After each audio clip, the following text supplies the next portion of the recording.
جو سب سے پہلی نشانی ہے، ٹھیک ہے، جو ہونے والی ہے، وہ ہے دجال کا خروج، پھر عیسیٰ علیہ السلام کا نزول، اور مہدی، عیسیٰ علیہ السلام اور دجال، مسیح دجال، یہ تینوں علامتیں ایک وقت میں ایک وقت ہونے والی۔ پچھلی کڑی سے اس کڑی کو میں یوں جوڑوں گا کہ سب سے پہلے جو ہے امام مہدی آئیں گے، امت مسلمہ ان کے ہاتھ پر بیعت کریں گی، نیکوکار بدکار برے لوگ مارے جائیں گے، جنگ ہوں گی خود مسلمانوں میں سے اور اس کے علاوہ کافروں میں سے۔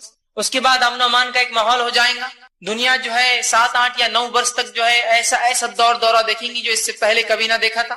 اس کے بعد ایک زمانہ آئے گا کہ انہی کے زندگی کے ایک وقت میں، ایک مرحلے میں، واللہ عالم یہ کب ہوگا ہم نہیں جانتے، لیکن امام مہدی کے زندگی میں ایک مرحلہ آئے گا کہ جس مرحلے میں دجال کا خروج ہوگا، اور دجال کا جب خروج ہوگا تو اس کو ختم کرنے کے لیے اللہ رب العزت نے اپنی ایک آیت، ایک نشانی اپنے ایک نبی کو اس سے پہلے اٹھا لیا تھا۔ جب اس کی قوم نے یا ان کی قوم نے انہیں قتل کرنے کا منصوبہ ارادہ کیا اور اللہ رب العزت نے ان کو بررفع اللہ علیہ، اللہ نے کہا، اللہ نے اپنے طرف انہیں اٹھا لیا اور بلا لیا، اب اس نبی کے آنے کا وقت ہوگا۔ تو بہرحال یہ دوسری علامت یا بڑی علامتوں میں پہلی علامت، امام مہدی کے دور میں ہی یہ سلسلہ ہوگا کہ دجال جو ہے خروج کر جائیں گا، وہ نکلیں گا، جس کے کڑی اور سلسلے میں پھر عیسیٰ علیہ السلام آئیں گے، اور اس کے بعد دیگر علامتیں ایک کے بعد ایک، پے در پے، ایک کے بعد ایک چلیں گی۔ جو حدیث میں نے آپ کے سامنے جو ہے پڑھی، یہ ایک حدیث کا مختصر سا حصہ تھا جس میں نبی اکرم صلی اللہ علیہ وسلم فرمایا، ان الساعۃ لا تکون حتی تکون 10 آیات، قیامت ہرگز قائم نہ ہوں گی جب تک کہ تم 10 آیتیں نہ دیکھ لو گے، اس کی 10 بڑی بڑی نشانیاں نہ ظاہر ہو جائیں گی، قیامت تب تک قائم نہیں ہوں گی، جس میں سے فرمایا 10 آیات، الدخان، دھوئیں کا نکلنا، اس کے بعد فرمایا والدجال، اور مسیحی دجال کا خروج، اس کا نکلنا، پھر فرمایا والدابہ، اور زمین سے ایک جانور کا نکلنا، وطلوع الشمس من المغرب، اور سورج کا مغرب سے نکلنا۔ بہرحال حدیث اور طویل ہے، لمبی ہے۔ تو اس حدیث میں جو علامتیں بتائی نبی اکرم صلی اللہ علیہ وسلم نے، اس میں ایک علامت ہے والدجال، کہ دجال کا خروج یہ علامت قیامت کی بڑی نشانی ہے، اور میں اور آپ جیسے کہ ہم جانتے ہیں علامت یہ قیامت کی یہ بڑی نشانی آنے کے بعد توبہ قبول نہیں ہوں گی۔ دجال، عیسیٰ علیہ السلام، سورج کا مغرب سے نکلنا، یہ نشانیاں اب جو ہے توبہ کے دروازے بند ہے، یاد رکھیے ایک شخص کے لیے۔ اس سے پہلے کہ اس نے توبہ کر لی تھی ایمان لا کر، یا اگر مومن تھا تو نیک کام کر لی، مطلب توبہ کر لی اور نیکی میں بڑھ گیا تو ٹھیک ہے، ورنہ توبہ کے دروازے بند ہے، یاد رکھیے۔ اس لیے ان نشانیوں کو جاننا بہت زیادہ اور بھی ضروری ہے ایک مومن کے لیے، اس لیے کہ توبہ اور استغفار کے دروازے بند ہونا ایک بہت زبردست اللہ رب العزت کے ایک رحم، اور جو رحم اور کرم انسان پہ ہوتا ہے کہ اس کی خطاؤں کو معاف کرنے، اس نے توبہ کیا وہ بند کر دے گا، اس سے پہلے جو کرنا ہے کر لے، توبہ کر لے اپنے گناہوں۔ تو بہرحال دجال، اسے مسیحی دجال بھی کہا جاتا ہے۔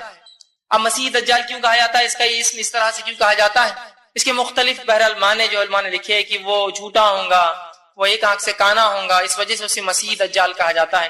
یا دجال کا معنی ہوتا ہے وہ جو دجل اور فریب، دھوکے بازی، جھوٹ، مکر، یا کس جھوٹ کے اندر بالکل اعلیٰ درجے کا، پرلے درجے کا جھوٹا، اس کو کہتے ہیں دجال، بولتے نامزان میں یہ تو دجال ہے، مطلب جھوٹا ہے۔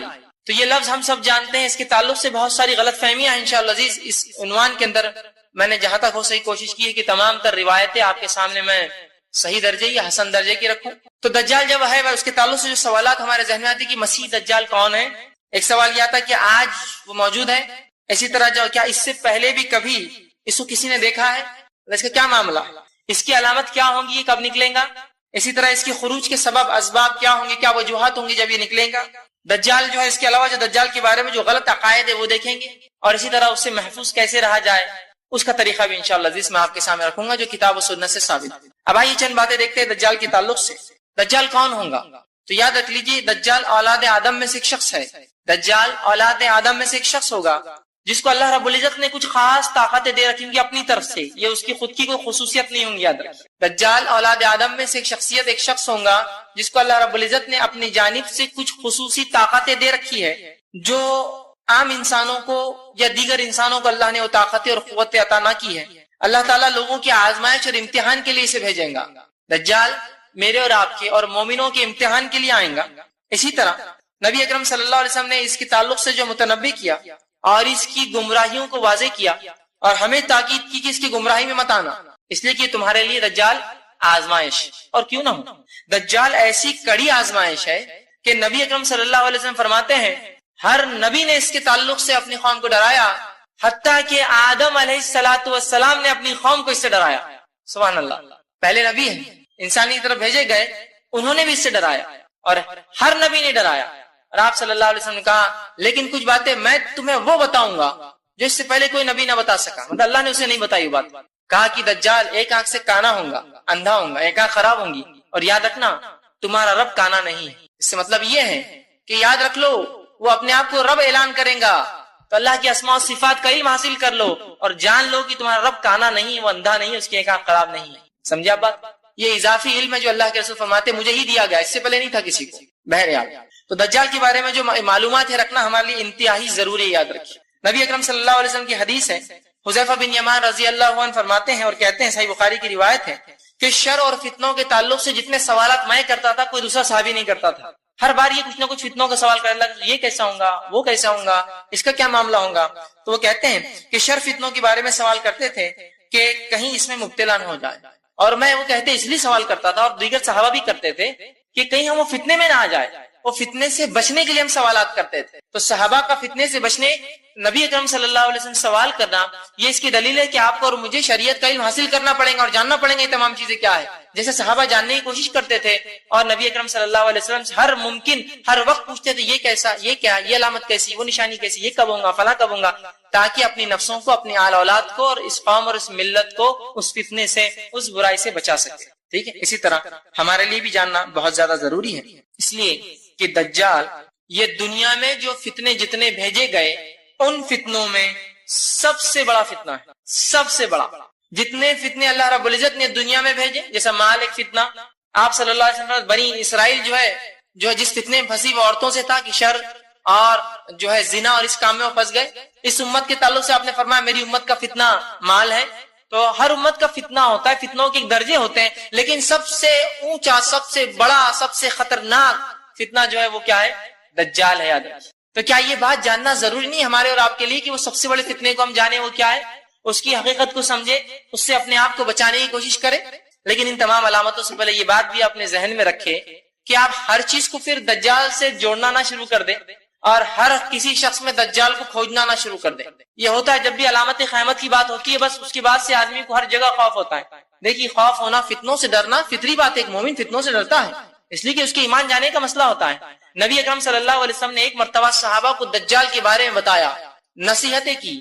حدیث میں روایت میں آتا ہے کہ اذان ہوئی فجر کی, نبی اکرم صلی اللہ علیہ وسلم فجر کے لیے آئے, فجر کے بعد آپ ممبر پہ چڑھے اور اعلان کیا اور علامت قیامتیں بتائی, دجال کی فتنوں کے بارے میں بتایا, حتیٰ کہ ظہر ہو گئی, ظہر کی نماز پڑھی, نماز کے بعد پھر آپ کھڑے ہوئے, ظہر سے پھر ہمیں تاکیدیں کی, حتیٰ کہ عصر کر دی, عصر کے بعد پھر آپ کھڑے ہوئے, پھر ہمیں علامت قیامت و نصیحتیں بتائی, حتیٰ کہ مغرب کر دی. جب رات ہونے لگی اور نبی اکرم صلی اللہ علیہ وسلم ہمیں بتاتے گئے تو صحابہ آپ نے دیکھا صحابہ ڈر رہے ہیں اور گھبرا رہے ہیں. جب کھجوروں کے درخت پیچھے ہلنے لگے اندھیرے کے اندر تو اللہ کے رسول صلی اللہ علیہ وسلم فرمایا کہ گھبراؤ مت, اگر دجال میرے رہتے ہوئے آ گیا تو میں اس کو کافی ہو جاؤں گا, اور میرے بعد آیا تو اللہ ان مومنوں کی مدد کریں گا اور وہ اس کے لیے کافی آ جائیں گے.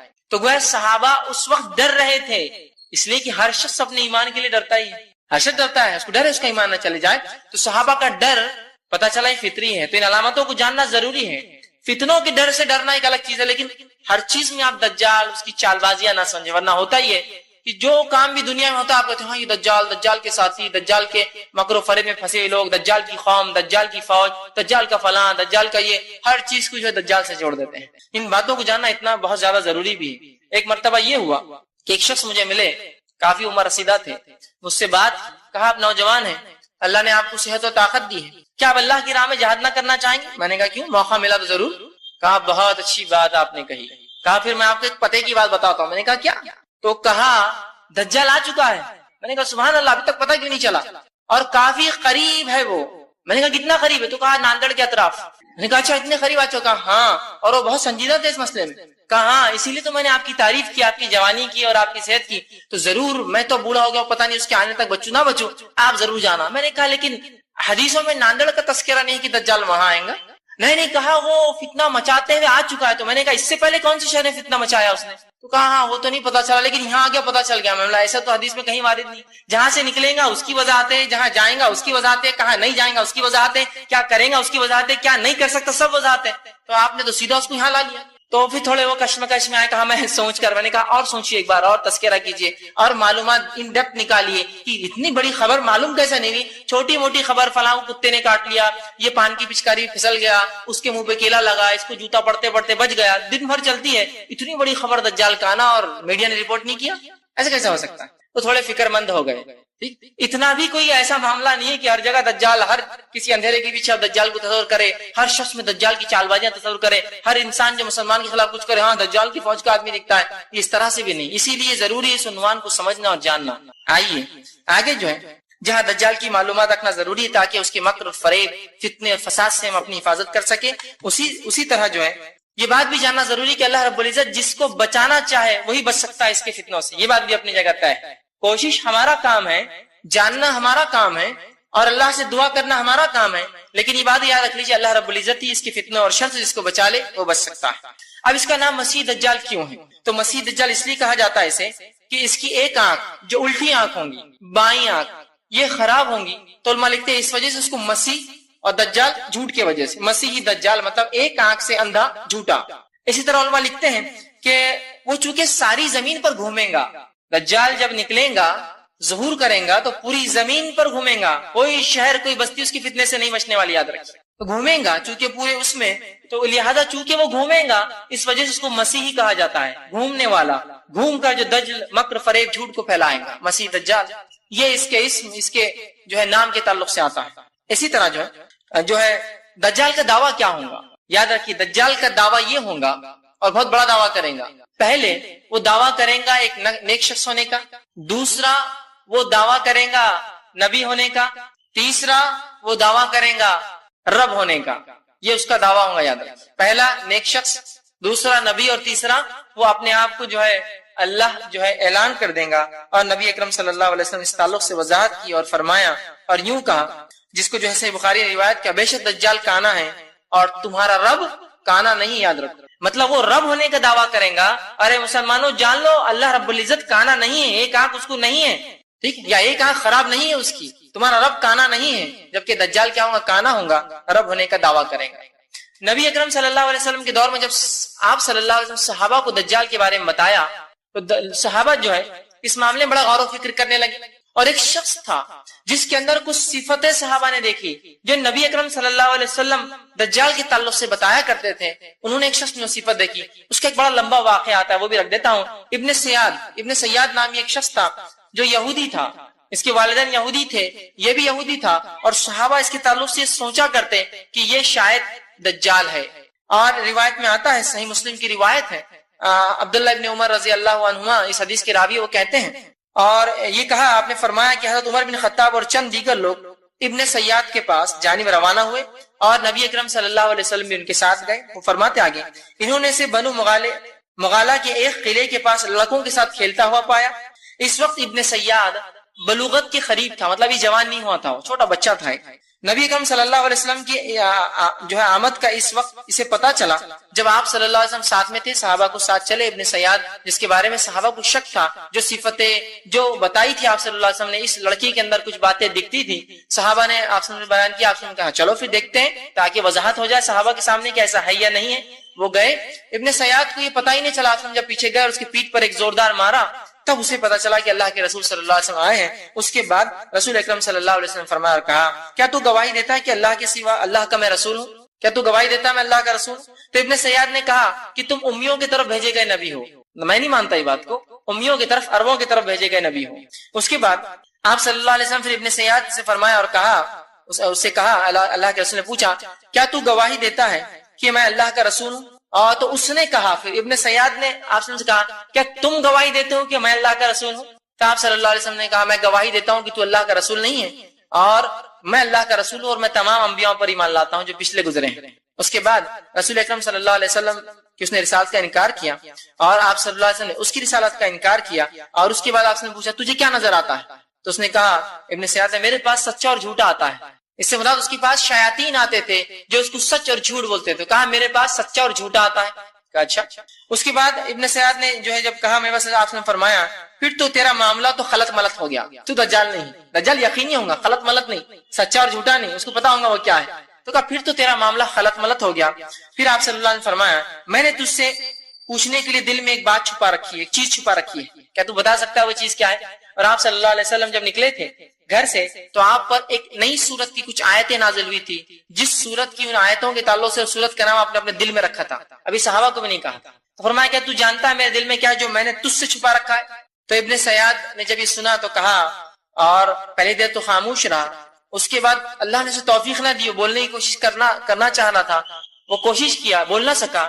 آپ صلی اللہ علیہ وسلم نے اپنے دل میں دخان لفظ, سورہ دخان نازل ہوئی تھی, وہ لفظ چھپا رکھا تھا. اس نے کوشش کی ان شیاطین کے ذریعے معلوم کرنے کی, نہ کر سکا, لیکن اتنا ضرور معلوم کر سکا اور کہا دکھ دکھ, تیرے دل میں دھواں دھواں ہے. آپ صلی اللہ علیہ وسلم نے جب اس نے یہ جواب دیا, آپ کے دل میں ایک لفظ چھپا تھا, کوشش کی, کچھ حد تک پہنچ گیا, یقین تو اسے دخان لفظ نہیں بول سکا, گھبرا گیا, پریشان رہ چکے.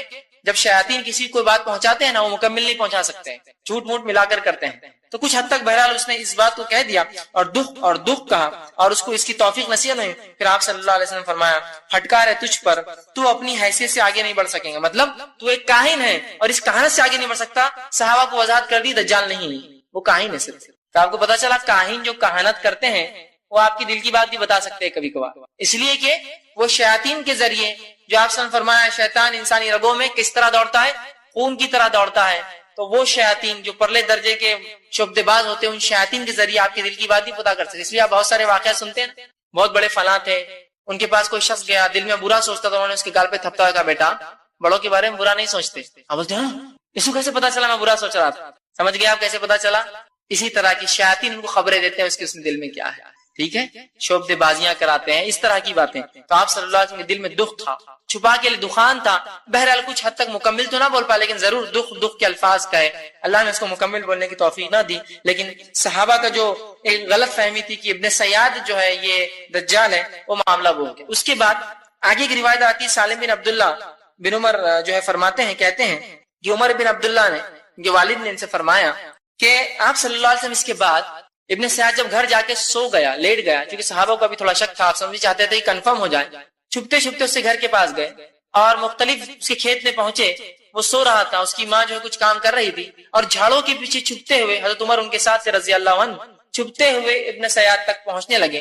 اتنے میں اس کی ماں نے دیکھ لیا اور کہا ابن سیاد, جو اس کا نام صاف تھا, صاف جو ہے محمد جو ہے تمہیں جو ہے دیکھ رہے ہیں. تو اللہ کے رسول صلی اللہ علیہ وسلم فرمایا اگر اس کی ماں بیچ میں دخل نہ دیتی تو پھر تو معاملہ اس کا پورا آج کھل ہی جاتا کہ یہ کیا ہے, کیونکہ وہ کچھ نیند میں بڑبڑا رہا تھا, آپ سے وہ سننا چاہتے تھے کیا بڑبڑاتا ہے. بہرحال لیکن آپ صلی اللہ علیہ وسلم گئے, پھر اس سے وہی سوالات کی جو پہلے کیے تھے, کیا تو یہ اس چیز کا جو ہے گواہی دیتا ہے میں اللہ کا رسول؟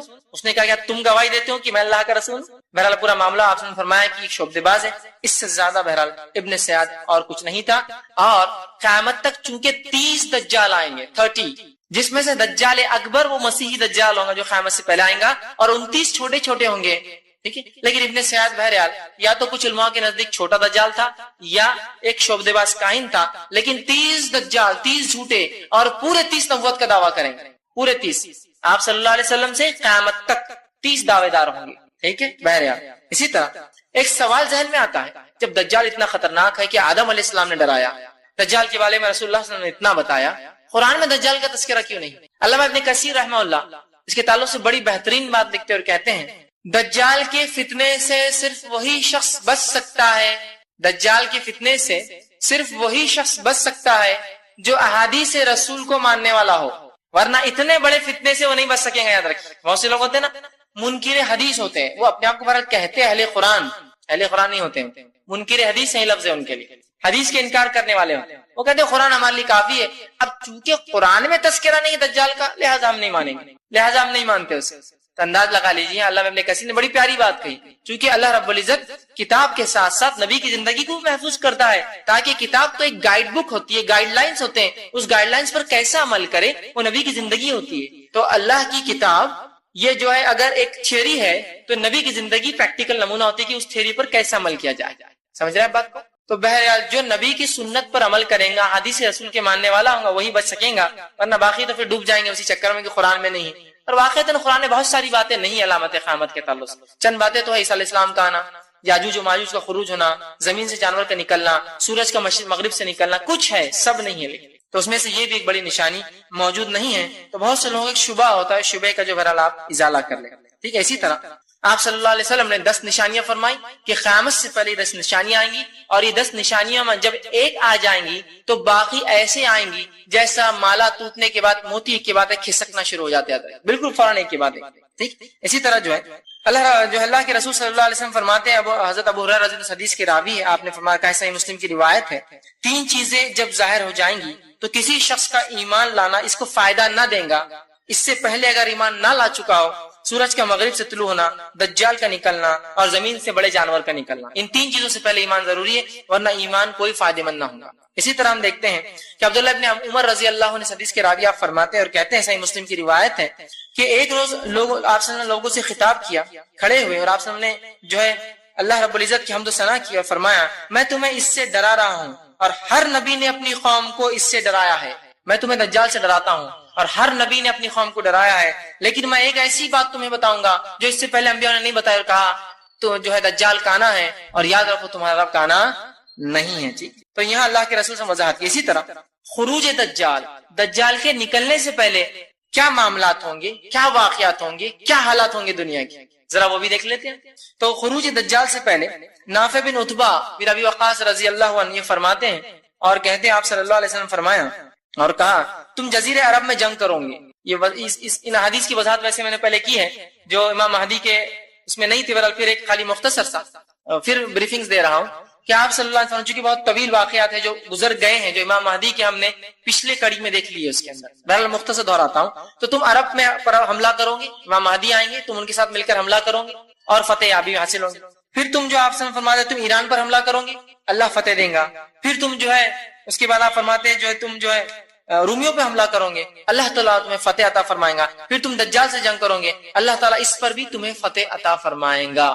تو یہ سلسلہ ہوگا کہ مسلمانوں کی جنگیں ہوں گی, امام مہدی ہوں گے, مسلمان ایران عراق سے لڑیں گے اور مسلمان روم سے لڑیں گے, اور خود جزیرۃ العرب کے اندر چونکہ برائی پھیل جائیں گی, پہلے وہی جنگ ہوں گی, اس کو ختم کیا جائے گا, اور اس کے بعد جو ہے دجال کا فتنہ نکلے گا.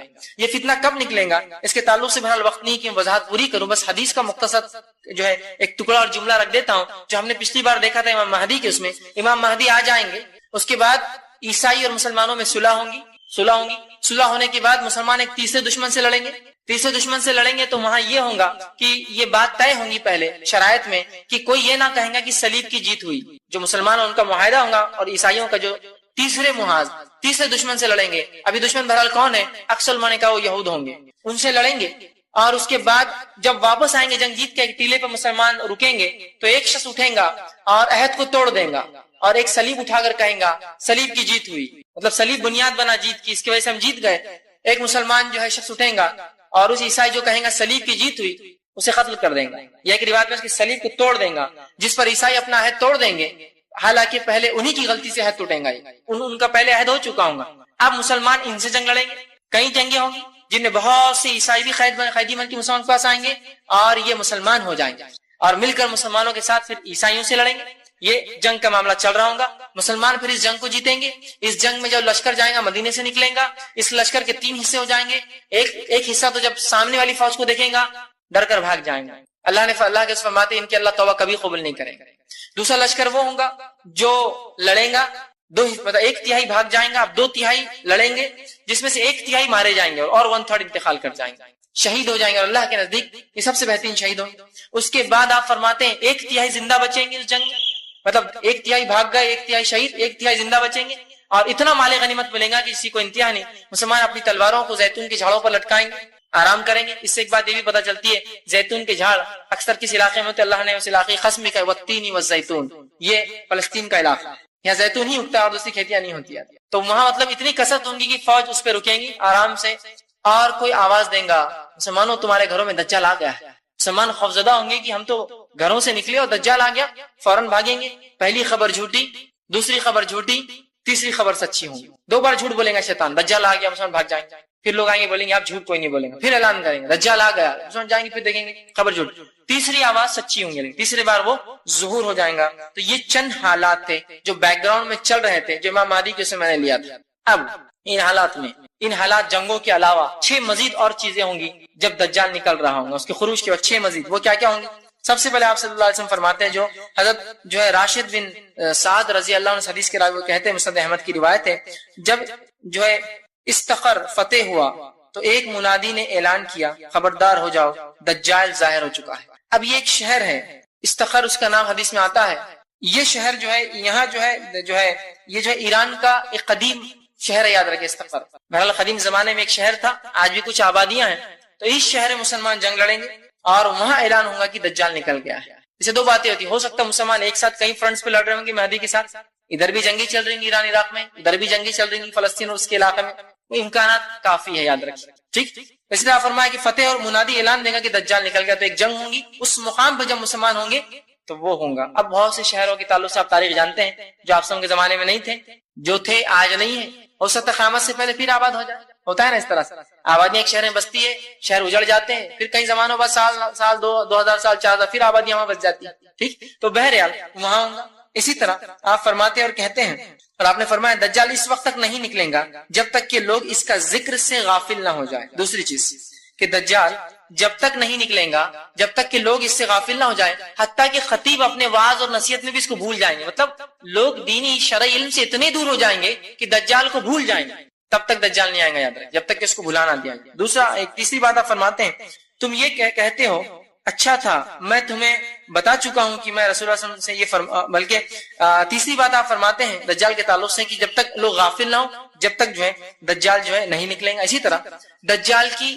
جسمانی علامتیں کیا ہوں گی، یاد رکھیے، جسمانی فزیکل صفتیں کیا ہوں گی۔ تو یاد رکھیے دجال کی اتنی تفصیلی جسمانی صفتیں آپ نے بتائی کہ ان صفتوں کو پڑھنے کے بعد میں سمجھتا ہوں ایک بیوقوف آدمی ہے جو دجال کو انسان نہ سمجھے اور اس کو ٹی وی اور پتہ نہیں کیا کیا ہوتا ہے لوگوں کے پاس، ایک آنکھ والا ہوگا تو بولے ٹی وی ہے نا، ایک آنکھ دکھتی ہے نا، تو دجال کے بارے میں درس چل رہا ہو، دجال تو ہی آپ دیکھ رہے ہیں۔ لوگوں کا معاملہ اس طرح سے ہے، چونکہ لا علمی اتنی عام ہو چکی ہے جسی کو انتہا نہیں، اور علم سے واقعتاً ہم اتنے دور ہے کسی کو انتہا نہیں، کہ مطلب کبھی کبھار تعجب ہوتا ہے کہ کیا ہوگا اس قوم اور امت کا۔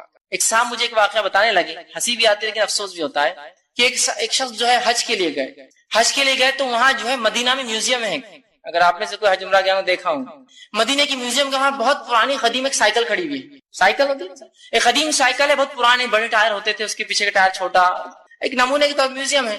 تو ایک شخص دوسرے شخص کو لا کر بتانے لگا اور کہنے لگا دیکھیے سائیکل آدم علیہ السلام کی۔ اندازہ لگا کیا حالت ہے مسلمانوں، آدم علیہ السلام کی سائیکل، یہ حالت ہے معاملہ۔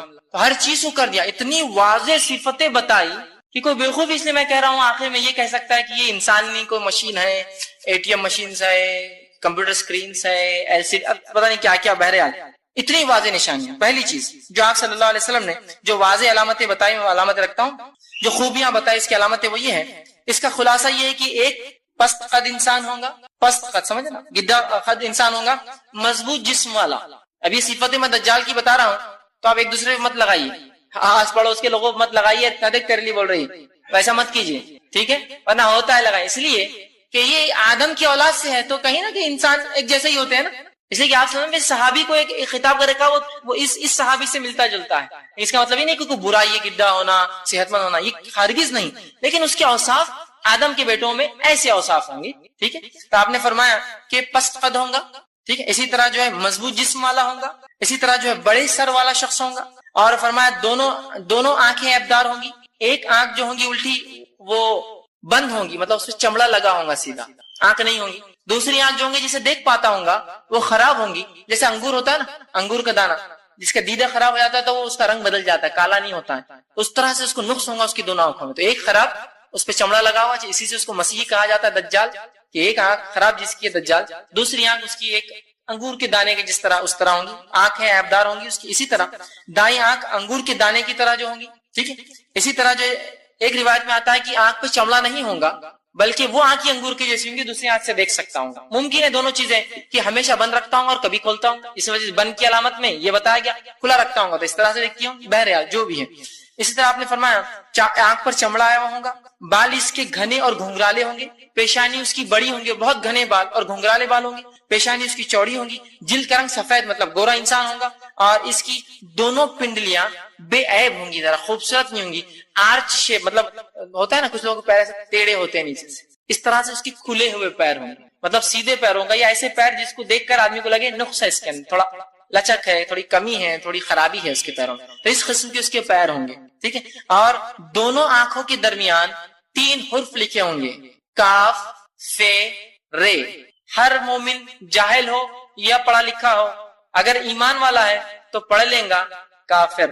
کیا لکھا ہوا؟ 3 حرف، کاف فے رے. ہر مومن جس میں ذرہ بھی ایمان ہوگا، پڑھا لکھا ہو یا جاہل ہو، دیکھیں گا اور پڑھ لیں گا کافر. ٹھیک ٹھیک. ابھی کافر جو ہے اس کے سر پہ دونوں آنکھوں کے بیچ، مطلب دونوں آنکھوں کے بیچ کے پیشانی کے حصے پہ لکھا ہوگا، یہ واضح ہے، یہ شخصیت ہے. کچھ لوگ پتہ نہیں عجیب رہتے، کافر لکھا ہوا تو کیا کرتے؟ امریکہ فرانس کافر. امریکہ اور فرانس، امریکہ کا فرانس کی فیرے، ہاں کافر. دیکھو کھلا مومن دیکھ لے رہا، پہچان لے رہا. دیکھو حدیث میں یہاں الفاظ ہے، اس کی آنکھیں ہیں، یہ 2 چیزیں، فرانس اور امریکہ، آنکھوں کے بیچ الفاظ ہے، شخصیت بتائی جا رہی ہے. یہ نہیں کہا وہ اس دنیا کے میپ میں لکھا ہوا ہوگا کافر. وضاحت ہے، پیشانی چوڑی، دونوں آنکھوں کے بیچ میں، ہر شخص پڑھ لیں گا کاف فیرے. ایمان والا ہوگا تو چاہے ان پڑھو چاہے پڑھا لکھا ہو، کافر.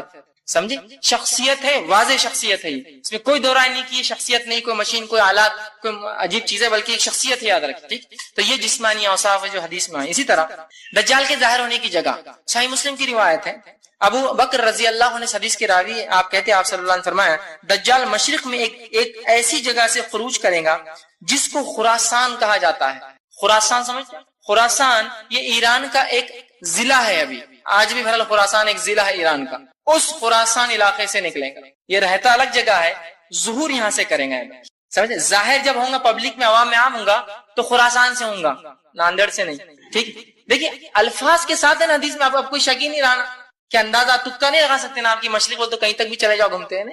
الفاظ ہے خراسان سے ظاہر ہوں گا، مطلب جب پہلی خبر لوگوں کو ملیں گی تو وہ خراسان میں ہوں گے اور وہاں سے اپنا مشن وہ چالو کریں گے. رہتا کہیں اور ہے، ظاہر کہیں اور سے ہوں گا اور پورے دنیا میں اس کے بعد وہ گھومیں گا. تو فرمایا جو ہے خروج اس کا خراسان سے، اس کا ایک شہر خراسان سے ہوگا اور اس کی پیروی ایسے لوگ کریں گے جن کے چہرے منڈی ہوئی ڈھالوں کی طرح ہوں گے، مطلب چپٹے چہرے والے لوگ ہوں گے جو اس کی پیروی کریں گے اس زمانے میں.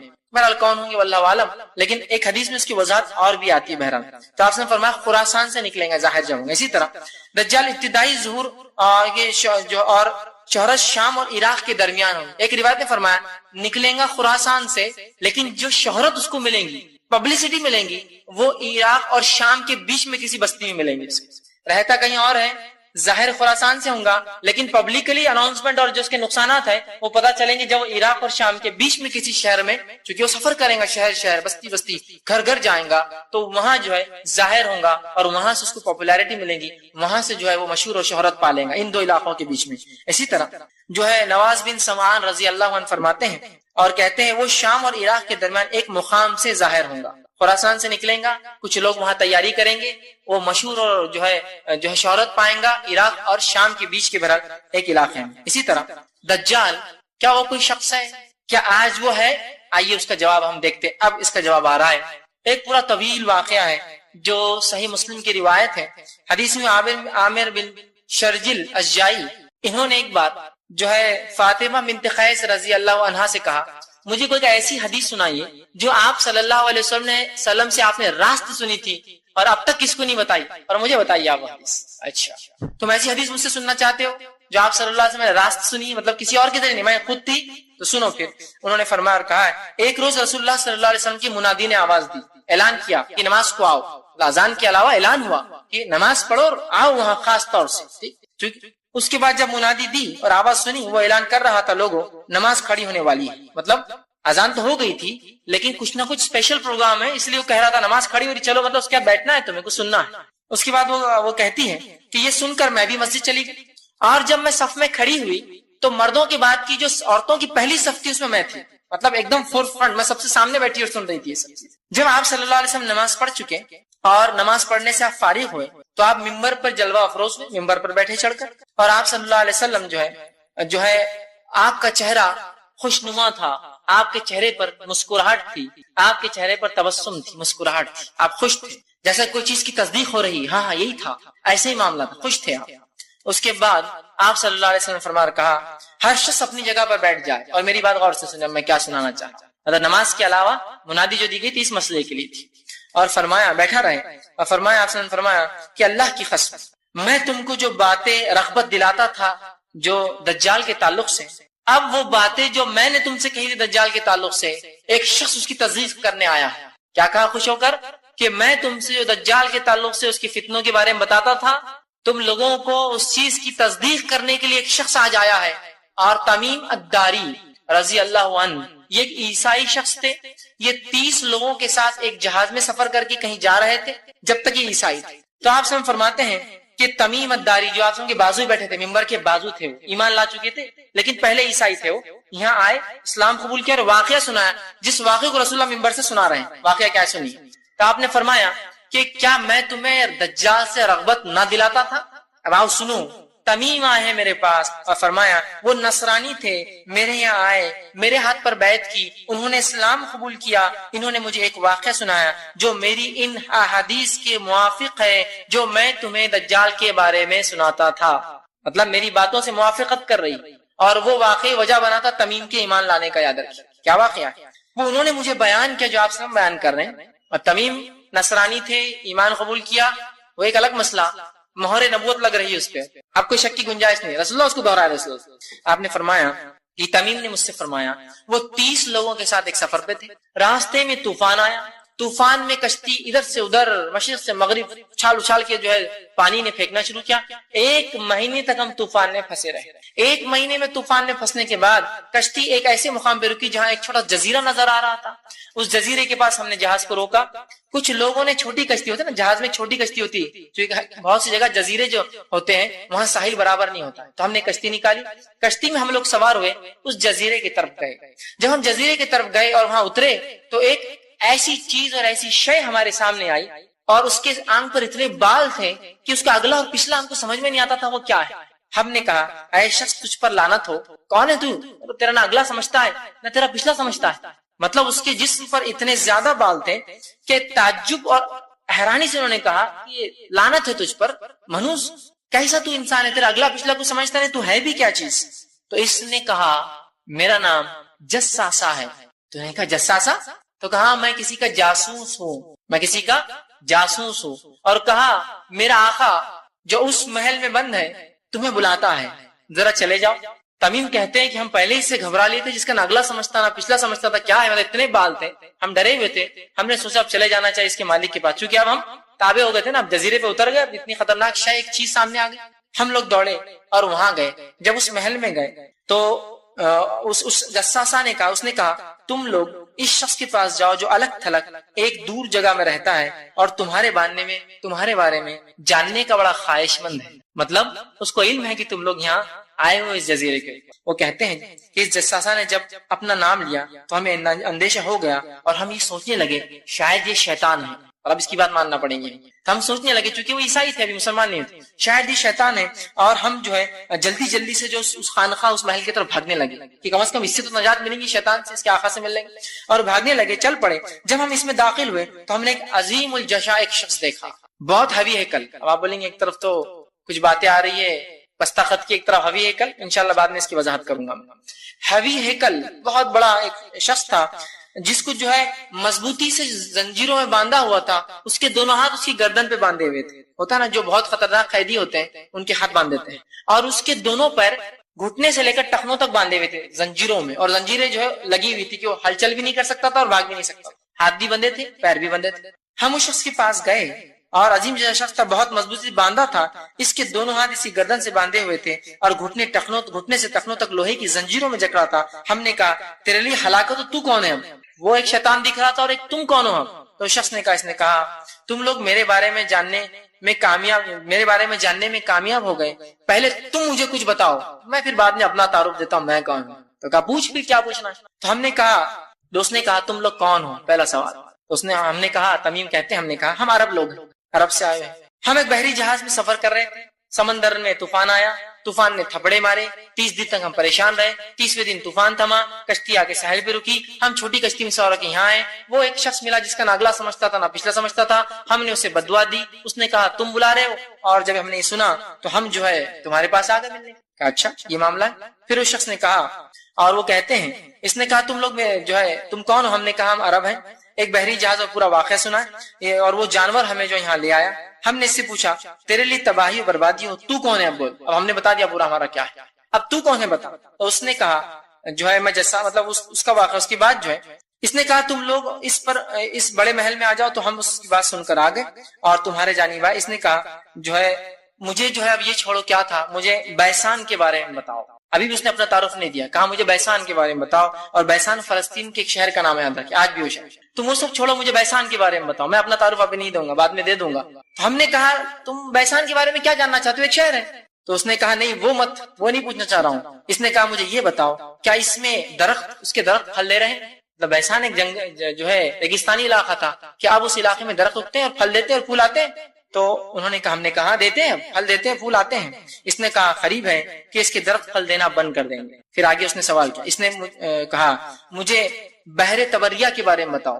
بحر تبریہ یاد رکھیے یہ جو ہے فلسطین کے بیچ میں ایک بہت بڑا دریا ہے, بحر تبریہ. تو کہا مجھے بحر تبریہ کے بارے میں بتاؤ. تو ہم نے پھر کہا اس کے بارے میں بتاؤ. ہم نے کہا تم اس چیز کے بارے میں کیا جاننا چاہتے ہو, کیا بتائیں. تو اس نے کہا کیا اس میں پانی موجود ہے, کیا اس میں پانی ہے. تو انہوں نے جواب دیا ہاں بہت پانی ہے, لوگ کھیتی باڑی کرتے ہیں اس سے. تو اس نے کہا قریب اس کا پانی ختم ہو جائے گا. اس نے پھر آگے کہا, اس نے کہا مجھے زغر کے چشمے کے بارے میں بتلاؤ. ہم نے پوچھا کیا جاننا چاہتے ہو. زغر کا چشمہ یہ جو ہے اردن جارڈن کے علاقے کے اندر جو فلسطین اور بحر میت ڈیڈ سی کا علاقہ ہے, ڈیڈ سی سے ادھر فلسطین ہوتا ہے, ادھر باؤنڈری کے ادھر جو ہے جارڈن ہوتا ہے. تو کہا جو ہے مجھے اس کے بارے میں بتاؤ جو ہے کہ زغر کا چشمہ کیا کر رہا. تو کہا کیا جاننا چاہتے ہو, کیا لوگ اس سے کاشتکاری کرتے ہیں, کھیتی باڑی کرتے ہیں چشمے سے. تو انہوں نے کہا ہاں اس چشمے سے لوگ کھیتی باڑی کرتے ہیں, خوب پانی نکلتا ہے. ہم نے کہا ہاں اس چشمے میں بہت پانی ہے اور اس کے باشندے کاشتکاری بھی کرتے ہیں. اس نے کہا مجھے بتاؤ کہ ان ان پڑھ امیوں کے نبی کا کیا معاملہ ہے. چوتھا سوال, ان ان پڑھ مطلب عربوں, عرب امی کہتے ہیں اپنے آپ کو, ان امیوں کے نبی کا کیا معاملہ ہے. تو ہم نے کہا, تمیم داری نے کہا وہ مکہ سے ہجرت کر کر مدینہ چلے گئے. اس نے سوال کیا کہ عربوں نے ان سے لڑائی کی. ہم نے کہا عربوں نے لڑائی کی اور شکست بھی کھائی ان سے. ٹھیک, تو کہا عربوں نے لڑائی کی اور شکست کھائی. اس نے کہا کہ نتیجہ کیا ہوا لڑائی کا. تو ہم نے اسے خبر دی اور کہا تمام عربوں پر وہ غالب آ گئے اور سب ان کی اطاعت قبول کر رہے ہیں, دھیرے دھیرے قبائل اطاعت کر رہے ہیں, ایمان لا رہے ہیں. اس نے کہا یہ سب ہو چکا ہے. تو ہم نے کہا ہاں. ہم نے کہا بالکل ہو چکا. اس نے کہا یہی ان کے لیے بہتر تھا کہ ایمان لاتے, یہ اچھا تھا ان کے لیے ایمان لاتے, یہ ان کے لیے بہتر تھا اور اس نبی کی اطاعت کر لیتے, اور یہی چیز وجہ بنی تمیم کے ایمان لانے کی. کہا بہتر تھا اس کے لیے کہ اس نبی کی اطاعت کرتے, ایمان لاتے. اب میں تمہیں اپنے بارے میں بتاتا ہوں, جب سے میرے بارے میں پوچھ رہے ہیں. میں مسیحی دجال ہوں. تو دجال حقیقت ہے اور نہ صرف حقیقت ہے, اور رسول اللہ کے دور میں موجود بھی تھا. اب وہ غائب کی خبروں سے, یہ سب غائب کی بات ہے, ہم نہیں جانتے اس کی عمر کتنی ہے اور کیا ہے, کیونکہ اللہ کی ایک نشانی ہے اور غائب کی خبروں میں سے چیز. اس نے کہا مسیح دجال ہوں, ان قریب مجھے کسی وقت خروج کا اجازت ملنے والی ہے. اور وہ کہتے ہیں ان زنجیروں میں, جب یہ ہم خبریں دے رہے تھے اس کو اتنا خوش تھا کہ اس زنجیروں میں اتنے جگڑ کی بعد بھی اس کی خوشی اس کے جسم سے چھلک رہی تھی. تو جو ہلچل کرتا تو وہ زنجیروں کے اندر بھی اپنی خوشی کا اظہار, ایسا ہو گیا, ایسا ہو گیا, یہ بھی ہو گیا. کہا میرے نکلنے کا وقت. کہا میں دجال ہوں, ان قریب مجھے نکلنے خروج ہونے کا اجازت ملیں گی, میں نکلوں گا اور ساری دنیا میں ہر شہر میں جاؤں گا اور 40 دن کا میرا سفر ہوگا, چکر لگاؤں گا, 40 دن چکر لگاؤں گا سوائے مکہ اور مدینہ کی. یہ 2 شہروں میں داخل نہیں ہو سکتا ہوں. اور فرمایا یہ 2 شہر مجھ پر حرام کر دیے گئے ہیں, ان میں سے کسی بھی شہر میں اگر میں داخل ہونے کی کوشش کروں گا تو میرا سامنا فرشتوں سے ہوگا جو ننگی تلوار لیے کھڑے ہوں گے اور مجھے وہ قتل کر دیں گے. مجھے ان شہروں میں داخلہ جو ہے سے روک دیا گیا ہے, مکہ اور مدینہ میں اس کے تمام راستوں پر فرشتے کھڑے ہوں گے. میں صرف ان 2 شہر چھوڑ کر سب جگہ جاؤں گا. فاطمہ بنت قیس رضی اللہ عنہا فرماتی ہے آپ صلی اللہ علیہ وسلم نے اپنا عصا, آپ تقریر دیتے ایک لکڑی تھی عصا, لے کر زمین پہ مارا اور کہا حاذا طیب, یہ ہے مدینہ طیب. اس لیے مدینہ کو طیبہ کہا جاتا ہے. وہ ایسی جگہ ہے جہاں دجال داخل نہیں ہو سکتا. تو کہا میں نہیں کہتا تھا یہ طیب ہے, اور 3 مرتبہ آپ نے مار کے کہا کیا میں نہیں کہتا تھا یہ طیب ہے, یہ طیب ہے, مطلب یہاں دجال داخل نہیں ہوگا. اور اس کے بعد جو وہ فرماتی ہے آپ نے یہ کہا اور جو ہے فرمایا کیا یہ بات میں تم سے پہلے نہیں کہہ رہا تھا, جس کی تمیم بھی دیکھو آج تصدیق کر رہے ہیں, جا کے آئے انہوں نے دیکھ لیا اس چیز کو. اور لوگوں نے کہا جی ہاں, آپ صحابہ نے کہا آپ نے یہ بتایا تھا. آپ نے فرمایا مجھے تمیم داری کی بات اچھی لگی کیونکہ وہ میری اس بات کے مطابق تھی جو میں دجال کے بارے میں مکہ اور مدینہ کے متعلق تم سے بیان کرتا ہوں. خبردار ہو جاؤ, دجال شام اور یمن کے سمندر کے بیچ میں کہیں ہے. رہنے کی جگہ شام اور یمن کا سمندر. شام کا سمندر ریڈ سی ہوتا ہے جو کہ افریقہ کے اوپر جو یورپ سے جا کے ٹچ ہوتا ہے, وہ ہوتا ہے، اور یمن کا سمندر وہ نچلا حصہ ہے جو عربین سی ہوتا ہے، یاد رکھیے وہ میڈیٹیرین سی کہلاتا ہے یا ریڈ سی کہتے ہیں، اور یہ جو ہے بحر احمر، اور یہ جو ہے عربین سی، ان کے بیچ میں جو یمن اور شام کی کہیں بیچ میں جزیرے میں وہ ہے، سمندر میں، بلکہ وہ مشرق کی جانب ہے، مطلب نکلیں گا تو مشرق کی جانب سے رہتا ہے اس علاقے میں، وہ مشرق کی جانب ہے، اور آپ صلی اللہ علیہ وسلم نے اپنے ہاتھ کو مشرق کی طرف اشارہ کیا، اور مدینہ سے مشرق کی طرف اشارہ وہ عراق کی طرف اشارہ ہوتا ہے، مطلب وہی خراسان والی روایت جو پہلے میں آپ سے بیان کر چکا ہوں یہاں، ٹھیک۔ اب ایک غلط فہمی ہوتی ہے، بہت سے لوگ یہ سمجھتے ہیں کہ دجال چونکہ چھپا ہے تو کہیں وہ برموڈا ٹرائنگل تو نہیں ہے وہاں چھپا ہوا ہے نا، وہ ایک علاقہ ہے جو امریکہ کا جو نچلا کیلیفورنیا کا ایک علاقہ جو جا کر میکسیکو سے ٹچ ہوتا ہے، وہ ایک علاقہ اس کو کہتے ہیں برموڈا ٹرائنگل، ایک علاقہ ہے جو 3 ٹرائنگل ہوتا ہے نا شکل کا اس طرح سے ہے، جس میں جہاز جا کر گم ہو جاتے ہیں اور ہوائی جہاز گم ہو گئے۔ دیکھیے یہاں حدیث میں وضاحت ہے، یمن اور شام کے بیچ کے سمندر میں، برموڈا ٹرائنگل تو کیلیفورنیا بہت دور ہے، سمجھ رہے بات کو، تو وضاحت حدیث میں واضح یاد ہے کہ تو اس چکر میں مت جائیے کہ وہاں کیا ہوگا اور کیا نہیں۔ اور آج کل تو بہت سارے سائنسی انکشافات ہو چکے ہیں، اور سائنٹیفک اسٹڈیز بتا رہی ہے کہ وہاں ایسا کچھ بھی نہیں، سوائے اس کے کہ بہت زیادہ ہائی کرنٹس، مطلب بہت ہائی ٹائیڈز ہوتی ہے، جس کی وجہ سے بہت سارے سمندر میں جہاز اور بہت ساری چیزیں، بلکہ میگنیٹک فیلڈ بھی کبھی کبھار ورکنگ بند کر دیتی، چونکہ سمندری ہواؤں کے اور سمندر کے کرنٹس جو بولتے ہیں بہت زیادہ لاٹوں کے اٹھنے کی وجہ سے۔ بہرحال جو بھی ہو، اب خروج دجال سے پہلے اور کیا کیا حالات ہوں گے؟ دجال زندہ ہے، موجود ہے، تمیم نے اس کو دیکھا، اور 30 لوگ اس کے اور بھی گواہ ان کے علاوہ، نبی اکرم صلی اللہ علیہ وسلم کی مہر تصدیق کی مہر ہے کہ ہاں تمیم نے اسے دیکھا ہے۔ اب جب دجال نکلے گا تب اس وقت کیا حالت ہوں گے؟ صحیح مسلم کی روایت ہے، آپ صلی اللہ علیہ وسلم نے فرمایا کہ جب دجال نکلے گا عرب جو ہے بہت کم تعداد میں ہوں گے، بہت کم، اور حدیث میں ہے لوگ دجال سے ڈر کر پہاڑوں کی طرف بھاگ جائیں گے، آپ نے فرمایا۔ تو ام شریک رضی اللہ عنہا جو حدیث کے راوی وہ کہتی ہیں کہ آپ صلی اللہ علیہ وسلم عرب کہاں ہوں گے؟ آپ کہہ رہے کہ لوگ دجال سے ڈر کے پہاڑوں پہ بھاگ جائیں گے، تو عرب کہاں ہوں گے؟ تو کہ عرب بہت کم تعداد میں ہوں گے، مطلب بہت سارے اس پر شہید ہو جائیں گے، مارے جائیں گے یا موجود نہیں ہوں گے، بہت کم تعداد میں ہوں گے، ٹھیک ہے۔ اسی طرح دجال کے نکلنے سے پہلے مسلمان قسطنطنیہ کو فتح کریں گے، کانسٹینٹنوپل یاد ہے، قسطنطنیہ اس کو فتح کریں گے، اور وہاں لڑائی ہوگی۔ معاذ بن جبل رضی اللہ عنہ حدیث کے راوی، مسند احمد کی حدیث ہے، آپ نے فرمایا بیت المقدس کی آبادی دراصل مدینے کی بربادی۔ اس کے بعد فرماتے ہیں مدینے کی بربادی ہوئی تو ایک عظیم معرکہ شروع ہو جائے گا، وہ معرکہ شروع ہوا تو قسطنطنیہ فتح ہو جائے گا، اور جب قسطنطنیہ فتح ہو جائے گا پھر جلد ہی دجال ظاہر ہو جائے گا، تو قسطنطنیہ کی فتح ہوں گی، عربوں کی تعداد کم ہوگی دجال کے ظاہر ہونے سے پہلے۔ اسی طرح فتوحات ہوں گی، مسلمان بہت سی وکٹریز ان کو ملیں گی دجال کے نکلنے سے پہلے۔ صحیح مسلم کی روایت ہے، آپ صلی اللہ علیہ وسلم فرماتے ہیں، حضرت نافع بن عتبہ رضی اللہ عنہ حدیث کے راوی کہتے ہیں ہم لوگ ایک دفعہ رسول اللہ صلی اللہ علیہ وسلم کے ساتھ جہاد کے سفر میں نکلے، نبی کریم صلی اللہ علیہ وسلم کے پاس جو مغرب کی جانب سے ایک قوم آئی، اور ان کے بدن پر اونی کپڑے تھے، اونی کپڑے سمجھتے ہیں، مطلب ایسے کپڑے جو سردی سے بچنے کے لیے پہنتے ہیں۔ ان سے ملاقات اللہ کے رسول صلی اللہ علیہ وسلم نے ایک ٹیلے پر کی، اور وہ کھڑے تھے اور اللہ کے رسول صلی اللہ علیہ وسلم بیٹھے تھے، وہ کھڑے رہ کر بات کر رہے تھے، آپ صلی اللہ علیہ وسلم تشریف فرما۔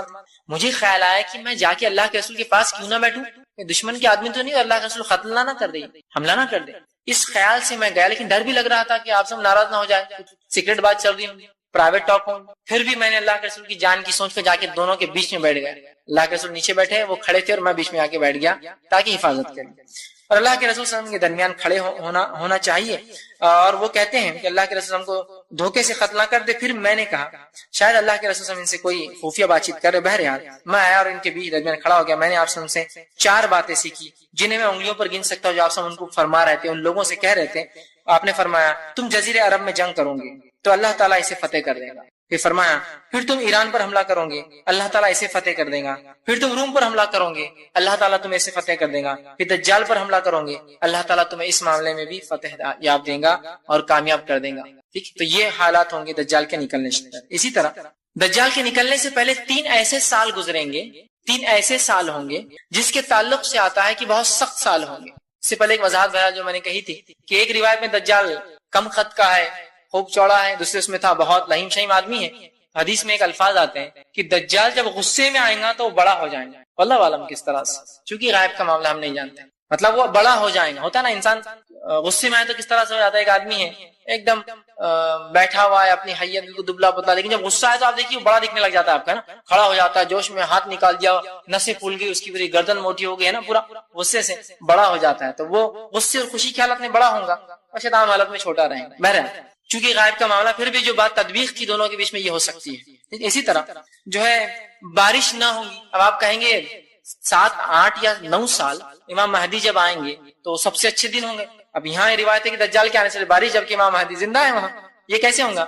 ہو سکتا ہے جو آپ کے ہاتھ تو ایمان لا جو مسلم سلطنت ہو وہاں خوشحالی ہوں گی، لیکن ابھی بھی آبادیاں باقی ہوں گی جہاں بدحالی ہوں گی، پاسبلٹی ہر پاسبلٹی ہے، چونکہ یہ سب غائب کی باتیں ہیں، کڑی کو جوڑنا ممکن نہیں ہوتا ہے۔ علماء کچھ تدبیق کرتے ہیں، ملانے کی کوشش کرتے ہیں، لیکن پھر آخر میں کہنا پڑتا ہے واللہ عالم بالصواب، اللہ ہی بہتر جانتا ہے کیا ایسا، لیکن ہوگا۔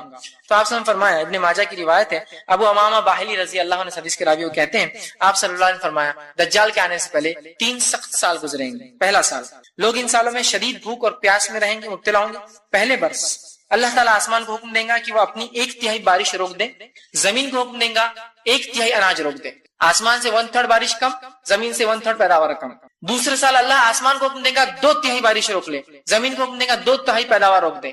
سیکنڈ ایئر 2/3 آسمان سے بارش کم، 2/3 جو ہے زمین سے پیداوار کم۔ تیسرے سال اللہ حکم دے گا زمین آسمان کو کہ 1/3 بھی نہیں، کچھ بارش نہ برسائے، حتیٰ کہ آپ سے فرماتے ایک قطرہ بھی پانی نہیں کرے گا، اور اس کے بعد فرمایا زمین کو حکم دے گا کچھ نہ ہوگا، اور اس سال کچھ بھی نہ اگے گا۔ آپ صلی اللہ علیہ وسلم فرماتے ہر شے مر جائیں گی، گائے بھینس بکریاں جانور سب مر جائیں گے سوائے اس کے جس کو اللہ زندہ رکھنا چاہے۔ بہت سخت 3 سال گزریں گے جب دجال آئیں گا۔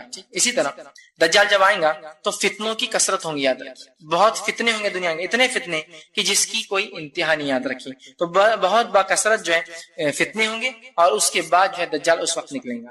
اب جو ہے دجال جو ہے کیسے ظاہر ہوں گا، کہاں ہوں گا دیکھ لیا ہم نے، اس سے پہلے کے حالات دیکھ لیا، اب کیسے ظاہر ہوں گا۔ تو تمیم داری نے جو دجال کے تعلق سے بتایا کہ دجال جب ظاہر ہوں گا تو وہ شدید غصے کے عالم میں جو ہے باہر نکلیں گے، شدید غصے کے عالم، اس کو بہت غصہ ہوگا، اور اس عالم میں جو ہے وہ اپنے قید سے باہر آئیں گا۔ اس کی روایت یہ ہے، اور ان قریب شدید غصے کے عالم میں اس کی زنجیریں ٹوٹ جائیں گی اور وہ اپنی قید سے باہر نکلیں گے۔